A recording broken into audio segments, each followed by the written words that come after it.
안녕하세요. 생각하는 콘서트의 MC 윤아영입니다. 이맘때가 되면요, 한 해를 꼭 한 번쯤 되돌아보게 돼요.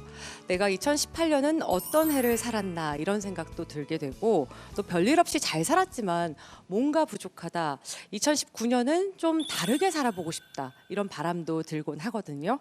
그런 분들을 위해서 오늘 생각하는 콘서트에서는 2019년이 더 행복해질 수 있는 비결을 한번 준비해 봤습니다. 이맘때가 되면 자주 듣는 말이지만 어딘가 모르게 나와는 좀 거리감이 있는 단어. 어떤 단어일까요? 바로 나눔입니다. 자, 이제 좀 이 나눔이란 단어와 친해져 보면 어떨까 싶어요. 첫 번째 손님은요. 혹시 한국의 슈바이처 장기려 박사라고 들어보신 적 있으신가요? 예. 그분의 손자를 저희가 어렵게 모셨습니다. 의사로서도 그렇고요. 아드님도 의대생이신데 무려 4대째 의료 봉사를 실천하고 계신 분들입니다. 진정한 인술이 무엇인지 보여주는 외과 전문의 장여구 교수님을 여러분의 큰 박수로 맞이하겠습니다.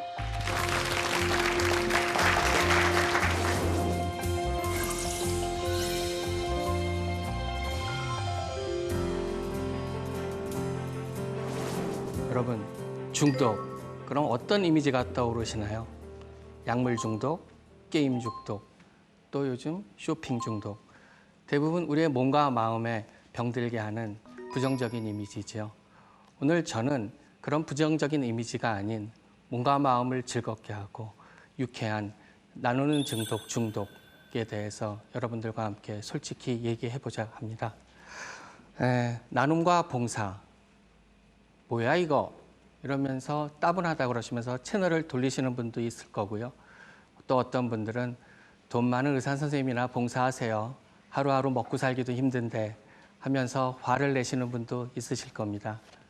사실 저도 대학생 때나 젊을 때에는 나눔과 봉사에 대해서 크게 관심을 갖지 못했습니다.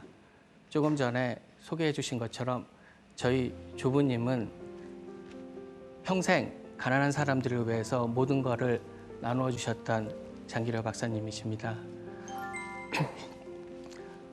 그렇지만 저희 할아버님은 제자나 가족들에게는 매우 엄하셨는데요. 손자인 저에게만은 유독 인자하셔서 특별히 잔소리 한 번을 하지 않으셨던 것 같습니다. 저에게 유일하게 하신 것은 항상 저를 붙잡고서 기도를 하시면서 제가 항상 불쌍한 사람을 먼저 생각하는 의사가 되기를 바라는 기도를 해주셨습니다. 그런 영향 때문인지 저도 의대를 선택하게 됐고요. 지금 의사의 길을 걷고 있는 것 같습니다. 제가 인턴과 레지던트를 거치면서는 먹고 잘 시간 이외에는 없다는 핑계로, 또 전문의가 돼서는 진료와 수술이 바쁘다는 핑계로 나눔과 봉사에 대해서 크게 생각해 보질 않았습니다. 그러다가 할아버지가 돌아가시고 제자분들과 그 동료 의사분들이 유지를 받들기 위해서 기념사업회를 발족하셨고, 거기에서 노숙자와 영구임대 아파트 주민들, 차상위 계층, 그리고 외국인 근로자들을 위한 무료 진료를 시작하는 블루크로스 의료봉사단을 97년에 창단하였습니다. 블루크로스 의료봉사단은 1999년 그 영역을 넓혀서 동남아시아 저개발도상국가의 빈민들을 상대로 하는 해외 의료봉사까지 폭을 넓히게 되었습니다.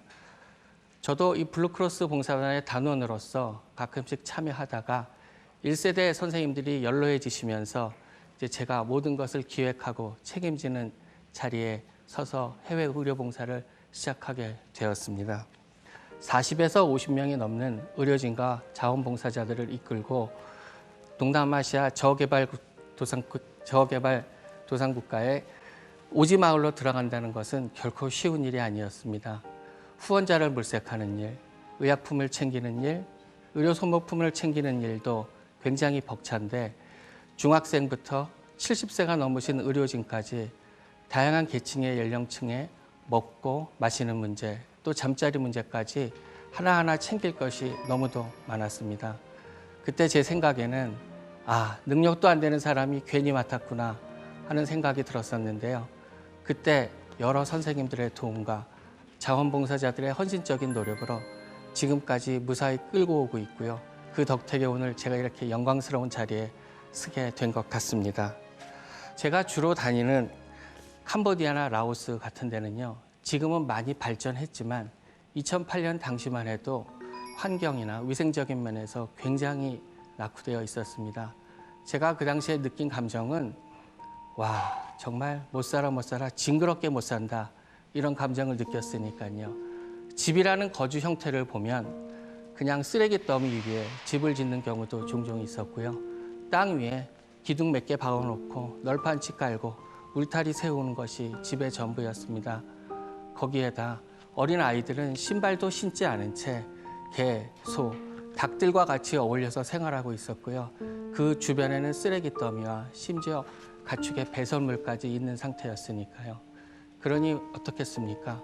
마실 물도 없는데 씻을 물은 있었겠습니까?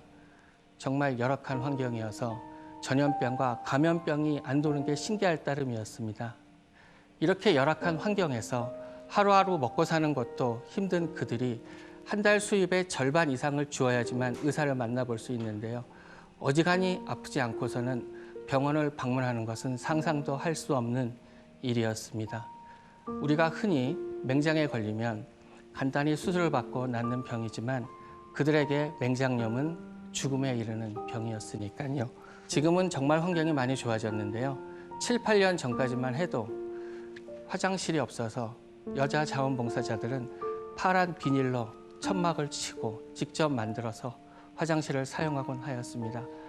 아직도 자원봉사자들 중에서는 화장실 쓰는 것이 힘들어서 아무리 덥고 힘들어도 물을 마시지 않고 그냥 간단히 목만 축이는 경우가 종종 있습니다. 여러분, 그러면 40명이 넘는 의료봉사단 중에서 의료진은 몇 명이나 될 것 같으세요? 네? 10명이요. 40명 중에서 의사, 약사, 간호사를 포함해서 의료진은 7에서 8명이면 충분합니다. 나머지 30명은 중학생부터 대학생까지 순수한 자원봉사자들인데요. 그러면은 그런 의구심을 가지실 겁니다. 그럼 30명이나 넘는 사람들이 의료봉사를 가서 무엇을 할 수 있을까? 그런 의구심을 가지실 텐데요. 여러분, 병원에 가보시면 병원에는 의사와 약사만 있는 것이 아닙니다. 간호사하고요. 환자들의 접수를 도와주는 사람, 그다음에 환자를 안내하는 사람, 그리고 체온과 혈압 등 기초 체력을 측정하는 사람, 그다음에 주변 환경을 정리하는 사람, 그리고 그들의 환경과 보건위생 교육을 실시하는 사람, 봉사자들이 없이 봉사할 일은 무궁무진하게 많은 것입니다. 여러분, 다음 사진을 보시면은요.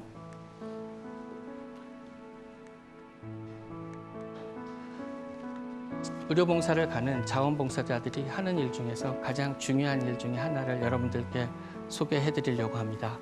이 사진은 간단한 국소 마취하에 수술을 하는 장면인데요.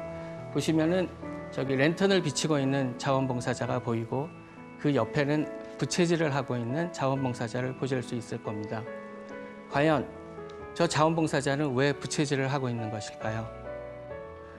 의료진들이 흘리는 땀을 조금이라도 식혀주기 위해서 부채질을 하고 있는 것일까요? 이 자원봉사자가 하는 부채질은 의료진이 수술하는 부위에 파리와 모기를 쫓는 방법으로 부채질을 하고 있는 것입니다. 이렇듯 자원봉사자의 부채질이 없으면 그 어떤 의료진도 수술이라는 그러한 의료 행위를 할 수가 없는 것입니다. 이처럼 해외 의료봉사는 자원봉사자 없이는 의료진만으로는 절대로 수술을 진행할 수가 없습니다. 오지에서의 의료봉사는 냉방시설이 전혀 없는 천막이나 아주 운이 좋은 경우에는 학교의 교실을 빌려서 사용하곤 합니다. 체감온도가 40도가 넘는 그러한 곳에서 하루 종일 진료를 하다 보면 굉장히 땀을 많이 흘리게 되는데요. 이렇게 의료봉사를 하고 저녁 때 숙소에 돌아가서 젖은 옷을 말리다 보면은 우리 몸속의 염분 성분 때문에 하얀 줄무늬가 생기곤 합니다. 그때는 이제 우리 몸속에 나트륨 성분의 결정체를 눈으로 직접 확인하는 순간이 되기도 하는 것이지요. 이처럼 이렇게 힘들고 환경도 좋지 않은 해외 봉사를 왜 가냐고 종종 물어보시는 분들이 계십니다. 다음 슬라이드가요. 그거에 대한 답이 될 수 있을 것 같습니다. 이 슬라이드에서 보시면은요. 목에 혹이 너무 커서 생긴 병입니다. 일명 갑상선 종양이라 그러는 건데요. 이 갑상선 종양이 30cm가 넘는 크기입니다. 이게 너무 커서 기도와 식도를 눌러서 호흡하기도 곤란하고 음식물 섭취도 곤란한 경우를 종종 볼 수 있습니다. 또 심한 유방암 환자의 경우에는 암덩이가 너무 커서 피부를 뚫고 나와서 의료진조차 손쓰기 힘든 정도의 상황도 종종 있는 경우가 많습니다. 그래서 저희 의료봉사단은 2010년부터 9년간 캄보디아에서 260명의 갑상선암과 유방암 환자를 수술을 진행하고 있습니다. 보통 해외 오지에서의 의료봉사는 사흘 내지 나흘간 강행군으로 진행이 되는데요. 첫 번째 날, 두 번째 날 이렇게 진행하다 보면은 환자들이 2배, 4배 이렇게 점점 증가하게 됩니다. 그것은 왜 증가하냐면은 저희가 가져간 약이 현지보다 잘 듣는다는 소문이 확 퍼지면서 마지막 날에는 동네 주민이 다 오게 되고요. 심지어는 몇 시간씩 차를 타고 와서 저희가 나눠주는 비타민과 약을 받아가는 환자들이 많이 있습니다. 그럼 많은 환자들이 생기다 보면은 보통 사흘을 계획하고 갔는데 나흘째 되는 날에도 진료를 하게 되는데요. 그런 날은 자원봉사자들도 지치고 의료진도 지치고 모두가 지친 가운데에서 간혹 의사 선생님들이 현지 통역인과 환자가 짧은 시간 대화하는 동안 졸다가 사진에 찍혀서 지친 봉사자들한테 큰 웃음을 주는 그러한 경우도 종종 발생하곤 합니다. 그런데 여러분 참 이상하죠. 이렇게 힘들고 열악한 환경에 해외 봉사를 한 번 가는 사람은 있어도 다시 안 오는 사람은 없습니다.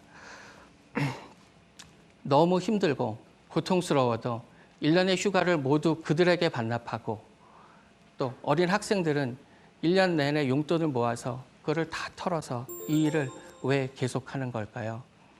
아마 그것은 우리가 그들에게 주는 행복보다 우리가 받는 행복이 몇 배 더 크기 때문일 것입니다.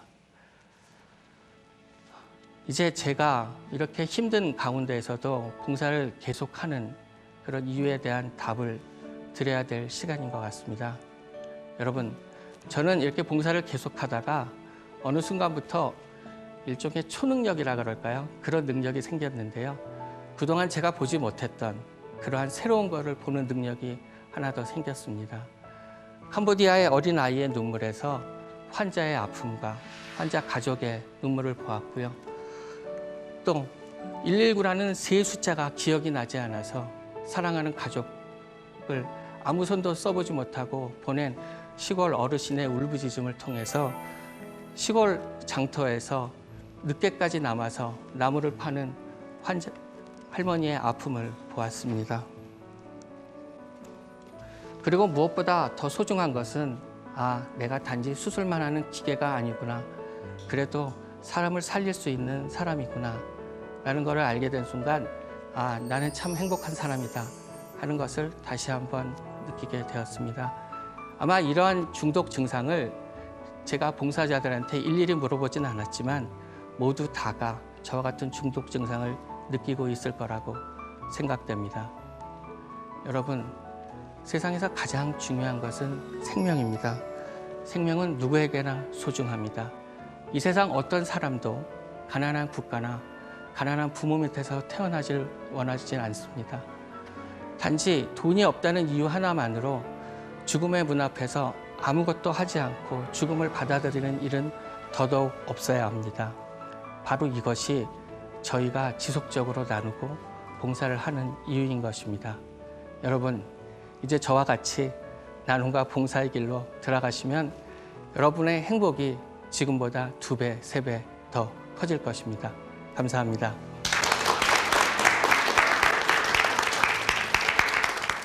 우리가 습관이나 아니면 뭐 중독하면 끊기 어렵다, 나쁘다라고 생각들을 많이 하죠. 그런데 장여구 교수님의 강의를 듣다 보면서 나눔이란 습관은 참 괜찮은 습관이다, 아름다운 중독이 아닐까 이런 생각이 들었습니다. 자, 이건 좀 다른 얘기인데요. 교수님이 해외 봉사를 가실 때 모두 자신의 휴가를 써서 가신다고 해요. 휴식 시간마저 반납해서 봉사를 하신다는 얘기인데요. 이 또한 없는 시간을 쪼개서 자신의 시간과 노력과 정성을 들이는 것, 이런 게 바로 진정한 봉사가 아닐까 싶습니다. 네, 오늘 마지막으로 모실 분은요. 단순히 봉사나 나눔이라고 하기에는 너무나 어려운 결정을 내린 분이 아닐까 싶어요. 사실 저희가 평상시에는 쉽게 만나볼 수가 없는 분입니다. 딸의 장기를 직접 기증하시고 나눔을 직접 몸소 실천하고 계신 분인데요. 지금까지도 많은 분들에게 이 나눔의 가치에 대해서 설파하고 계신 분입니다. 송종빈 아버님을 여러분 큰 박수로 맞아주세요.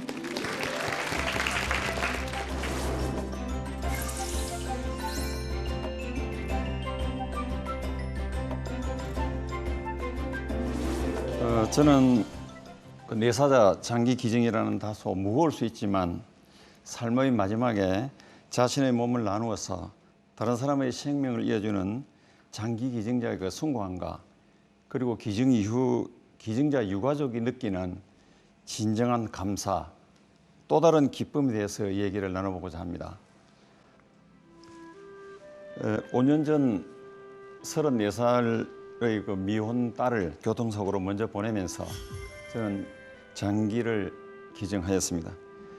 비록 산소 호흡기에 의존하고 숨을 쉬고 있었지만 자는 듯한 딸을 내사라는 이유로 숨을 끊고 장기를 적출하여서 다른 사람에게 주는 결정은 부모로서 정말 쉽지 않았습니다. 저는 기적을 바라는 마음도 있었기 때문입니다. 내사는 어떤 치료를 해도 1, 2주 안에 사망한다는데 자식의 몸 한 조각이라도 다른 사람의 몸을 빌려서 살아가게 된다면 완전히 떠나는 것은 아니다라는 생각이 들었습니다. 어쩌면 저 욕심이겠죠. 한편으로 이식을 받으면 살 수 있는데도 죽음을 앞에 두고 가슴 조리며 기다리는 오직 이식만을 기다리는 만성질환자와 그 가족들을 외면하고 제가 흙이나 죄로 보내는 것은 도저히 할 수 없었습니다. 무엇보다 중요한 것은 딸이 생전에 한 말이 생각났습니다. 훗날 나는 죽으면 장기 기증을 할 거야 라는 말이 생각이 났고 그 뜻을 존중해 줘야 한다는 것이 저의 생각이었습니다. 그리고 기증하겠다는 결정을 한 후부터는 부디 많은 환자에게 이식이 되고 그분들이 건강하고 행복하게 살아가 주기만을 간절히 기도했습니다. 사고 후 3일을 기다려서인지 늦은 기증 동의로 골든 타이밍을 늦춰서인지 신장만 13살 때부터 10년간 이식을 기다려온 젊은 여성에게 잘 이식되었다는 얘기를 들었을 때 그나마 크게 안도하고 감사와 함께 제가 평생 처음으로 느껴보는 기쁨의 눈물을 흘렸습니다. 만일 기증을 하지 않았다면 하는 생각을 잠시 했을 때 큰 후회 속에서 딸의 이름조차 부를 수 없을 것이라는 아찔한 생각도 들었습니다.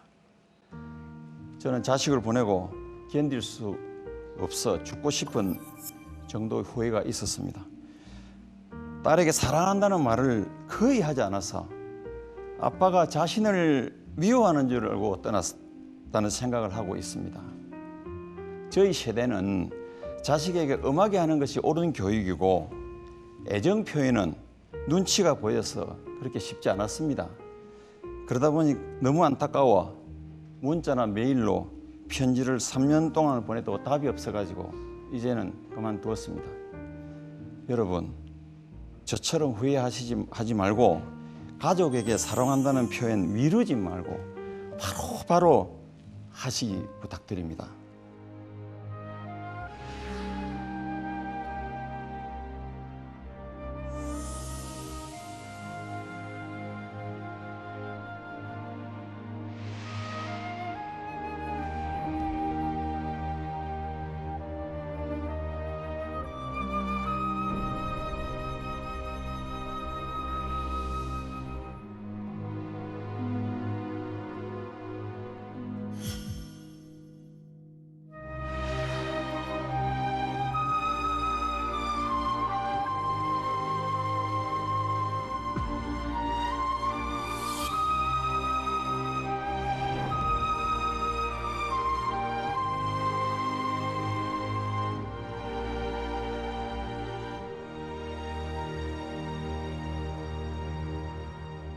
신촌 Y 대학에서 심리학과 국어 국문학을 전공한 딸은 특수 교육학을 공부해가지고 힘든 어린이들을 돌보는 것이 꿈이었습니다. 그런데 제가 만류로 하여 이루지 못했습니다.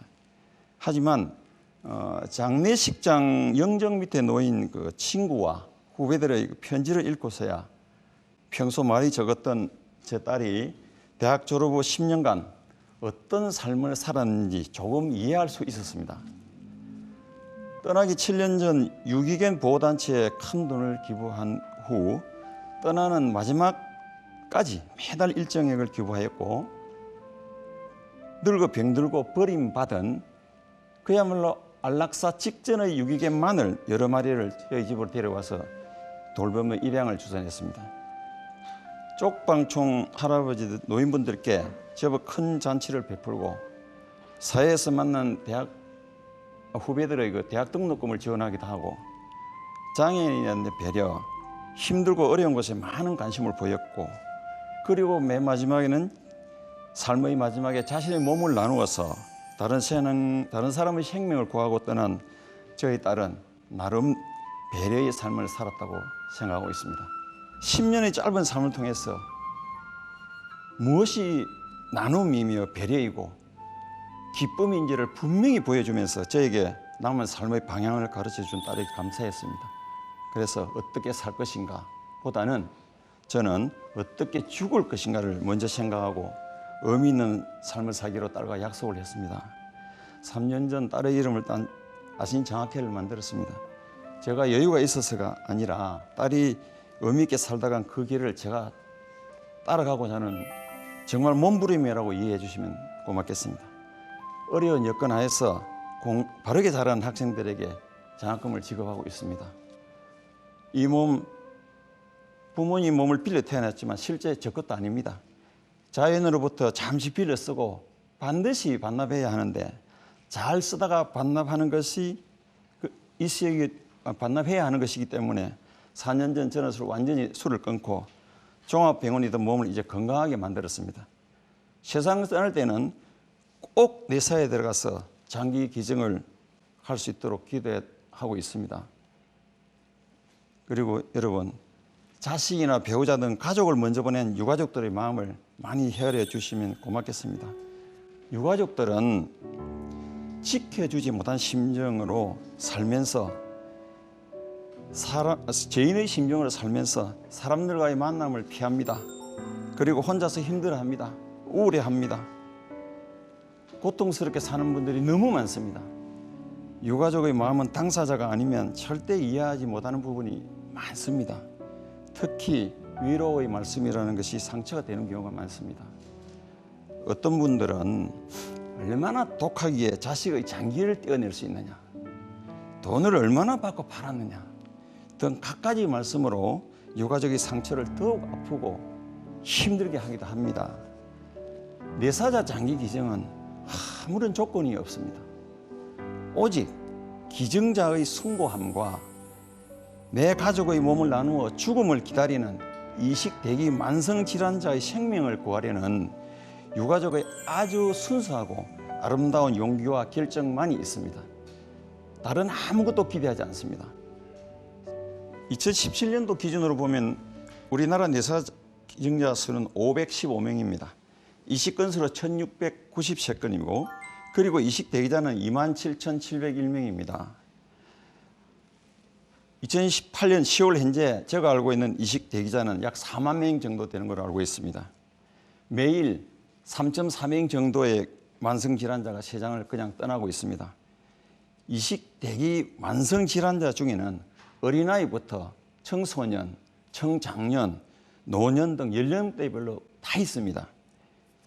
그리고 국가별로 인구 100만 명당 내사 장기 기증자 수를 한번 살펴보겠습니다. 여기 보면은 스페인이 43.4명, 크로아티아 38.6명, 포르투갈, 벨기에, 미국, 프랑스 이런 순으로 있는데 우리나라는 35번째로 11.39명입니다. 상대적으로 우리나라의 내사 기증자 수가 적다는 걸 알 수 있습니다. 과거에 우리 장례식장이라는 것은 먼 나라 얘기였습니다. 특히 화장이라는 얘기는 꺼내기조차도 어려운 단어였습니다. 이제는 당연한 것으로 이해되고 있습니다. 따라서 뇌사자 장기 기증을 막연히 두려워하거나 머뭇거릴 필요가 없다고 생각합니다. 뇌사로 인하여 반드시 세상을 떠나야 한다면 흙이나 재로 보내지 말고 많게는 9명의 생명을 구하는 인간으로서 최고의 선행이라는 점에 많은 예가 부디 있었으면 합니다. 전 세계에 하나밖에 없는 합창단이 있습니다. 장기 기증자 유가족과 이식받은 수혜자, 장기 기증을 서약한 사람들로 구성된 합창단인데요. 2015년에 결성되어서 유가족들의 아픔에 대한 치유의 효과를 경험하게 되었고 현재까지 생명 나눔 문화 홍보 대사로 활동하고 있습니다. 저 자신과 여러 기증자 유가족들의 경험이기도 하지만 다른 기증자 유가족들과 얘기를 나눌 때 그 치유의 효과가 가장 빠르고 크다고 생각합니다. 주변에 기증자 유가족분들이 혹시 계신다면 저희 생명의 소리 합창단에 나오실 것을 권해주시면 고맙겠습니다. 또한 기증자 유가족의 모임을 위해서 새롭게 사랑방을 만들었습니다. 누구라도 언제든지 방문하셔서 서로 아픈 마음을 위로받았으면 좋겠습니다. 동전의 앞뒤와 같이 삶과 죽음은 늘 우리와 함께하고 있습니다. 장기 기증은 누구나 할 수 있지만 아무나 하지 못한다. 다만 축복받은 자만이 가능하다는 어느 신부님 말씀에 전적으로 동감합니다. 여러분 감사합니다.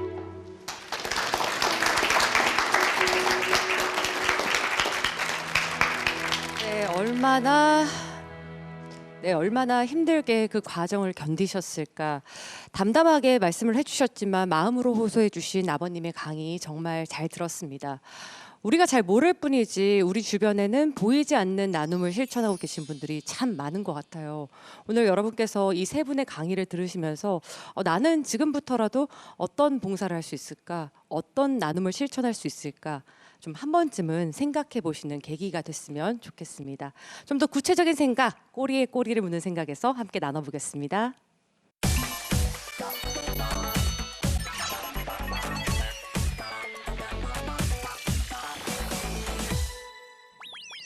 네, 오늘 강연을 들으신 방청객분들의 궁금증을 저희가 미리 받아서 키워드로 한번 정리해봤습니다. 어떤 질문들이 가장 많았는지 한번 살펴볼까요? 네, 딱 보이는 게 일단 가장 상단에 있는 노숙인 분들 중에서는 이제 재기의 의지를 가지고 계신 분들도 많이 계시지만 이제 그 의지를 갖고 계시지 않는 분들도 있다고 생각합니다. 그래서 이런 분들께는 어떤 것들을 좀 해 드릴 수 있을지, 그리고 이런 문제를 어떻게 해결할 수 있을지에 대한 국장님의 의견이 궁금합니다. 네, 어려운 문제죠. 그 빈곤 문제나 사실 홈리스에 대한 문제가 단 하나의 저희 같이 빅이슈 같은 민간 차원의 기업으로서 해결할 수 있는 문제는 아니라고 생각해요. 단 하나의 방법으로 사회에 제시를 하는 거죠. 아마도 이제 자립의지가 없어 보인다라고 하시는 홈리스들을 서울역이나 이제 공동 거리에서 보게 되실 텐데요. 그분들은 전체의 홈리스 중에 아주 일부인 거리 홈리스 분들이세요. 그리고 그분들한테도 실제적으로 정부에서나 어떤 기회, 그분들이 다시 일어서려고 할 때 기회가 굉장히 부족한 것이 현실이에요. 그러면 그분들을 위해서 어떻게 우리가 지원을 해야 될 것인가라는 질문이 있을 텐데요. 서울시에서 실태조사에 따르면 거리에 계시는 홈리스 분들 중에서도 60% 이상이 이미 일을 하고 있고 직장이 있다면, 일자리가 있다면 일을 하고 싶다라고 하고 계세요. 근데 그분들이 주민등록도 없이 거리에 계시는 분들이 상당수이다 보니까 사실 핸드폰도 연락처도 없는데 어떻게 일을 하겠어요. 그분들이 주민등록을 회복하고 신용을 회복하고 다시 일어설 수 있는 기회를 줄 수 있는 것이 먼저 필요하다고 생각하고요. 그리고 주거의 문제는 가장 기본적인 인권이라고 생각해요. 이것들이 그들의 자립의 의지에 의해서가 아니라 기본적으로 주거가 지원될 수 있고 그들이 다시 사회에 정착할 수 있도록 다방면의 지원들이 필요하다고 생각하고요. 그것을 정부에서 다 해내지 못하기 때문에 그런 촘촘한 부분들에 있어서 저희 같은 민간단체들, 사회적 기업들이 그런 역할들을 할 수 있고 자활기업이나 다양한 기업들이 새로운 방식으로 새로운 사회 문제 해결 방법으로 또 도와줄 수 있을 거라고 생각해요. 물론 사회복지 체계 안에서 복지 시설을 이용하는 이용인들도 굉장히 중요한 복지 시설의 이용자로서의 역할이나 권한을 가질 수 있다고 생각하고요. 하지만 노숙인 문제는 아까 앞서 설명드린 비주택 거주민들처럼 복지 사각지대에 놓여 계신 분들이 너무나 많은 거예요.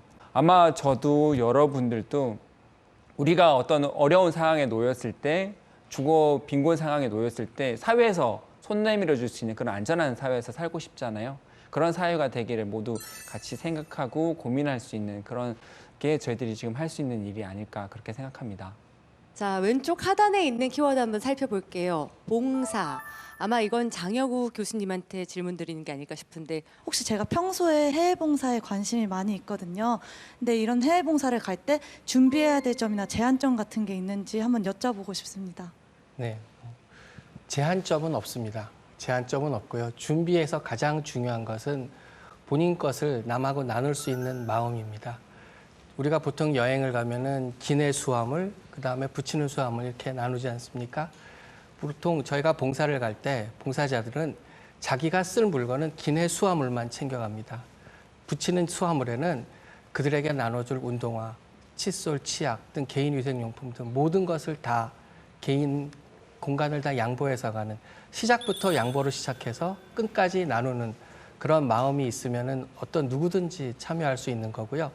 간혹 가다가 이렇게 힘들고 지치기 때문에 제일 중요한 거는 가기 전에 본인의 체력을 유지하는 게 제일 중요하다고 생각됩니다. 저희 봉사단은 매년 2차례에서 3차례 정도 해외 의료 봉사를 가고 있는데요. 자원봉사는 모든 분들에게 문호가 열려 있습니다. 또 해외를 못 가시는, 뭐 여러 가지 사정에서 못 가시는 분들을 위해서 1년마다 테마를 정해서 국내 의료봉사를 하고 있는데요. 이제 그런 거는 6개월에서 8개월 정도 되는 프로젝트로 진행을 하다 보니까 보통 2월에서 3월 정도에 이렇게 자원봉사자를 모집하는데, 그때는 면접을 거쳐서 모집을 합니다. 왜냐하면은 6개월에서 8개월 동안 지속성을 갖고 해야 되는 거기 때문에 그때는 경쟁률이 한 3대1 정도 되는데요. 그때 이제 저희가 몇 년간 해오다 보니까 이렇게 면접을 하면서 이 학생은 올해 꾸준히 할 수 있을 것 같다.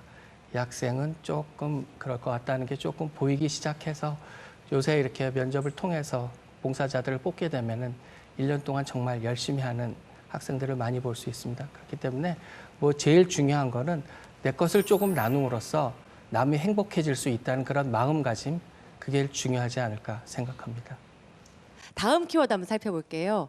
서약. 서약이라는 키워드로 혹시 질문해 주실 분? 예, 앞에 계신 여성분께. 저도 평소에 혼자서 장기 기증에 대해서 많이 생각을 하고 있는 편인데요. 그 기증서를 받기 위해서 과정이 혹시 많이 어렵고 복잡한지 홍종법 아버님께 여쭤보고 싶습니다. 고맙습니다. 질문해 주셔서.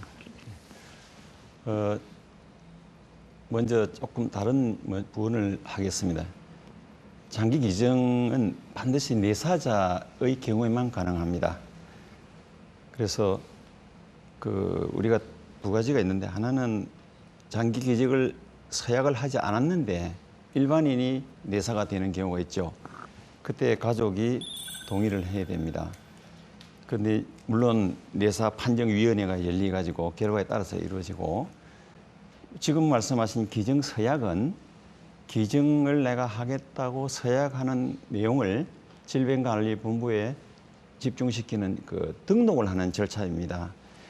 그거는 질병관리본부나 한국장기조직기증원이나 이런 기관에서 항상 홈페이지에 들어가고 있는 서약서 양식이 있습니다. 있어서 기증 서약을 하면은 그게 접수가 되면은 행정적으로 정리되가, 제가 한번 보여드릴게요. 여기 보면은 장기 조직 기증 이래가지고 면허증을 발급받으면 이렇게 인쇄가 돼 나옵니다. 이런 어쩜 유사시에 그 의사를 또 표명할 수 있는 수단이 되니까요. 그래가지고 지금 이제 등록을 했는데, 만일 등록을 한 분이 참 어떤 저런 이유로 세상을 떠나는 과정에서 내사가 되었다. 근데 등록을 하셨습니다. 유가족이 나는 못 하겠습니다. 하면 기증이 안 됩니다. 근데 유가족은 우리가 저 개인적으로 볼 때 사후세계에 갔다 온 적도 없지만은 그러나 세상을 떠나면서 남의 목숨을 살린다는 것은 굉장히 최고로 중요하다 보기 때문에 저 같은 경우만 하더라도 제 딸의 의사를 존중해야겠다. 평소에 서약을 해놔 놓으면은 그것을 거절할 유가족은 드뭅니다. 그러나 안 해놨을 경우에는 이걸 어떻게 할까 저떻게 할까 시간 보내다가 잘못되는 경우도 있고 의사 결정에 굉장히 도움이 되지요.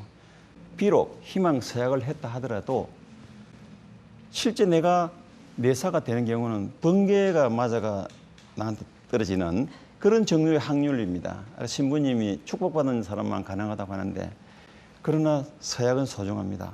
서약하고 나면은 내가 비록 내 몸을 지금 떼주지는 않았지만은 강한 의지를 표명했잖아요.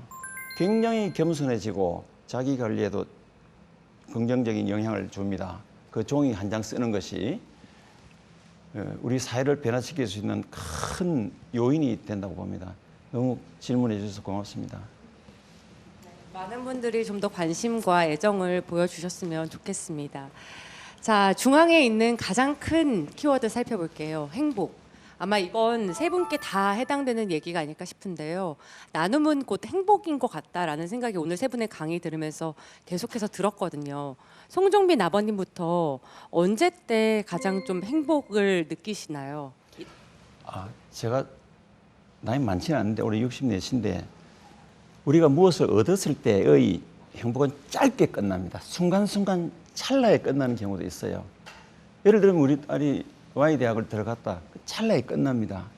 그러나 길고 오래오래 가는 끊어지지 않는 행복이 있어요. 진짜 내 것을 남한테 주었을 때 그것도 아무런 조건 없이 맑은 마음으로 줬을 때 그 행복은 경험해보지 않은 분들은 표현할 수 없어요. 제가 자신합니다. 저는 그렇게 봅니다. 아마 교수님도 봉사의 중독을 즉 행복이다 이렇게 보실 것 같은데 언제 때 가장 보람을 좀 느끼세요? 글쎄 뭐 저는 제 얘기보다는 제 은사님 얘기를 잠깐 여기서 해드리고 싶은데요. 여러분 저희 나라가 유일하게 원조를 받던 나라에서 이제 남을 도와주는 세계에서 유일한 국가입니다. 저희가 캄보디아 수술 캠프를 처음 갔을 때 그 병원 앞에서 새벽에 저희들한테 진료를 받기 위해서 새벽에 환자들이 기다리는 모습을 보시고서 저와 같이 갔던 은사님께서 당신께서 6.25 전쟁 때 너무 감기 몸살이 심해서 미군 병원 앞에서 밤새 약을 받기 위해서 기다리던 모습과 똑같다. 너무나 본인이 느꼈던 감정을 지금 이제 저들에게서 느낀다 하시면서 눈시울을 붉히셨던 그런 모습이 항상 떠오릅니다. 그 선생님이 그러시면서 그때 정말 내가 이 순간이 너무 행복하다 이렇게 느끼셨거든요. 조금 전에 선생님께서 말씀하셨듯이 항상 남에게 나누어 주면은요, 항상 자기는 그거보다 2배, 3배 이상 행복을 느낍니다. 네, 우리나라에 이런 분들이 함께하고 계신다는 게 정말 자랑스럽고 참 배울 점이 많다 이런 생각이 절로 들었습니다. 자, 마지막으로 안정훈 국장님께서도 얘기를 해주시죠. 저도 물질에서보다 경험이 그 행복을 가져온다고 믿는 사람인데요. 판매원분들과 기억에서 떠오르는 행복은 판매원분들이 명절이 되시면 가장 외로움을 느끼세요. 이제 다시 돌아갈 곳이 없는 것에 대해서요. 근데 저희가 명절마다 선생님들이랑 같이 시간을 보내거든요. 그래서 판매원 한 분이 이제 그런 얘기를 하시더라고요. 저희가 1년에 한두 분 정도 이제 몸이 워낙 이제 안 좋아지신 분들이 계셔서 사망하시는 분들이 계시는데 판매원 한 분께서 같이 여행을 하는 와중에 나한테 뭔가 병고가 생긴다면 그래도 내가 어디가 아프다면 연락할 수 있는 당신이 있어서 참 감사하다라고 해주셨어요.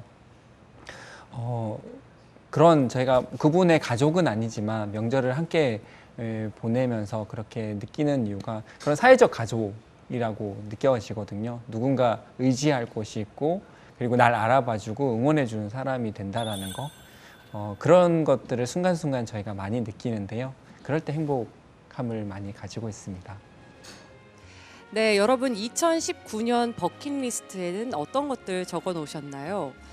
내 집 마련, 아니면 내 가족의 건강, 그것도 아니면 해외여행. 여러 가지 것들이 있겠지만 거기에 하나만 더 추가하시면 어떨까 싶어요. 나누는 삶. 오늘 한 가지 확실한 건요. 나누면 행복이 나타날 수도 있고요. 뭔가는 꼭 남는다는 사실을 알게 됐습니다. 내년 이맘때가 됐을 때 우리가 함께 나눌 수 있는 이야기가 점점 더 많아질 수 있기를 바라면서 오늘 생각하는 콘서트 여기에서 마무리하도록 하겠습니다. 함께 해주신 여러분 대단히 고맙습니다.